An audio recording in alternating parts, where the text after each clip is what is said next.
گی جو شرک پر مر کے گئے ہیں، جو آج غرور گھمنڈ میں اللہ کو چھوڑ دیے ہیں، اللہ کو نہیں، اللہ تھا، معلوم تھا کہ دیتا اللہ ہے، لیکن مانگتے دوسرے سے تھے۔ مسلمان تھے، جانتے تھے کہ نبی صلی اللہ علیہ وسلم کی امت میں ہے، کلمہ پڑھتے تھے، لیکن یقیدہ نہیں، یقیدہ دوسروں پر تھا، یہ چیزیں دوسروں کی تھی کہ یہ بھی اولاد دیتے ہیں، یہ بھی سنتے ہیں۔ السلام علیکم ورحمۃ اللہ وبرکاتہ۔ آج میں آپ کو ایک ایسی حدیث سنانے والا ہوں جسے سن کے آپ جس جگہ پہ کھڑے ہوں گے تو کانپ جائیں گے۔ یہ صحیح مسلم کی روایت ہے، تھر تھرا جائیں گے اور سوچ میں پڑ جائیں گے کیا واقعی میں جس چیز کے لیے ہم دنیا میں مرتے ہیں وہ چیز ہمیں ملنے والی ہے؟ وہ چیز کن کو ملے گی یہ بھی بتاؤں گا۔ اللہ کے رسول صلی اللہ علیہ وسلم نے فرمایا، جنت میں ایک اعلان کرنے والا اعلان کرے گا۔ اعلان کرے گا، کیا اعلان کرے گا؟ کہ آج سے تم کبھی بوڑھے نہیں ہوگے، ہمیشہ جوان رہو گے، جو ہم اس دنیا میں نہیں پا سکتے۔ آج سے تم ہمیشہ تندرست رہو گے، کبھی بیمار نہیں پڑو گے، جو کہ ہم لوگ یہاں بیماری سے جھوج رہے ہیں، کتنا پیسہ خرچہ کر دے بیماری رکتی نہیں۔ پھر اعلان کرے گا، آج سے تم کبھی بدحال نہیں ہوگے، خوشحال رہو گے، ہمیشہ خوشحال رہو گے۔ اور سب سے امپورٹنٹ اور آخری پھر اعلان کرے گا کہ آج کے بعد تم کبھی مرو گے نہیں، ہمیشہ زندہ رہو گے۔ کیا ہم یہ دنیا میں خرید سکتے ہیں؟ اربوں خربوں، پوری اس دنیا کو بھی بیچ دے تو ہم موت کو ٹال نہیں سکتے۔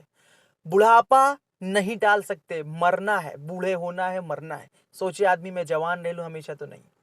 اچھا، یہ جنت والے تھے، یہ جنت والوں کو سنائی جا رہی، خوشخبری دی جا رہی کہ اب تم جو آئے ہو اللہ کی توحید پہ، موت آئی تمہاری، اب تم جنت میں آ گئے ہو تو تمہیں یہ مل رہی۔ اس کے ساتھ تو انگنت نعمت ہے، یہ سب سے عظیم نعمت جو آپ کو دی جا رہی۔ مرنا نہیں ہے، جوان رہنا ہے، خوشحال رہنا ہے، بیماری نہیں ہے، اور کیا چاہیے؟ اور کیا چاہیے؟ فل عیاشی مطلب جس کو کہتے ہیں نا دنیا میں عیاش والی زندگی آدمی جیتا، ہر طرح کی چیز وہاں پہ ہوگی۔ اب آتے ہیں جہنمیوں کی طرف۔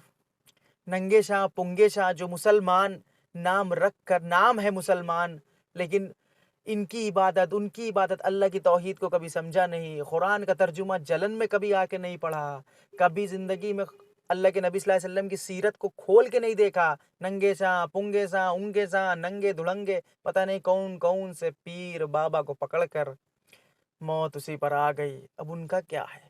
جو شرک میں مر گئے، جو اللہ کے ساتھ چھوڑ کر دوسروں سے مانگتے مانگتے مر گئے، ان کا کیا حال ہے؟ جہنم میں بھی اعلان ہو، جہنم میں بھی خوشخبری سنائی جائے گی۔ اب آپ کہیں گے خوشخبری کہہ رہے ہو؟ خوشخبری یہ رہے گی کہ جو شرک پر مر کے گئے ہیں، جو آج غرور گھمنڈ میں اللہ کو چھوڑ دیے ہیں، اللہ کو نہیں، اللہ تھا، معلوم تھا کہ دیتا اللہ ہے، لیکن مانگتے دوسرے سے تھے۔ مسلمان تھے، جانتے تھے کہ نبی صلی اللہ علیہ وسلم کی امت میں ہے، کلمہ پڑھتے تھے، لیکن یقیدہ نہیں تھا، یقیدہ دوسروں پر تھا، یہ چیزیں دوسروں کی تھی کہ یہ بھی اولاد دیتے ہیں، یہ بھی سنتے ہیں، ڈائریکٹ سنتے ہیں، اللہ وسیلے سے سنتا ہے، یہ چیزیں تھی۔ ان کا کیا معاملہ ہے؟ بغیر توبہ کے مر گئے، شرک پہ مر گئے، جنت حرام ہو گئی، جہنم میں اعلان ہوگا کہ اب یہاں تم کو مرنا نہیں، یہاں تم کو موت نہیں آنی، عذاب ہے تو عذاب ہے، آگ کا عذاب ہے تو آگ کا عذاب ہے، کوڑے پڑ رہے تو کوڑے پڑ رہے ہیں، خون پیپ کا عذاب ہے تو پیپ کا عذاب ہے۔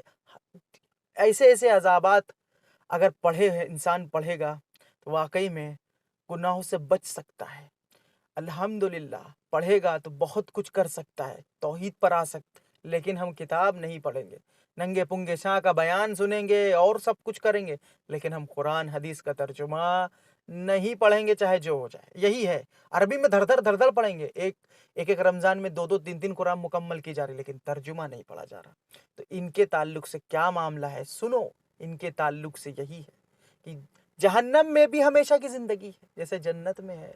کہیں گے جہنمی، کہیں گے اللہ ہم کو موت دے دو، اللہ کہے گا یہاں موت نہیں ہے، موت نہیں ہے، موت کو آخرت میں موت دے دی جائے گی، موت کو موت دے دی جائے گی۔ اور یہ جہنمی اتنا روئیں گے، اتنا روئیں گے، اتنا روئیں گے کہ ان کے آنسوؤں سے نبی صلی اللہ علیہ وسلم حدیث میں فرماتے ہیں کہ کشتیاں چلائی جا سکتی ہیں، اتنا آنسو ہو جائے گا کہ کشتی چلائی جا سکتی ہے اس میں۔ سوچو میرے بھائی، ابھی بھی ٹائم ہے، آؤ توحید کی طرف،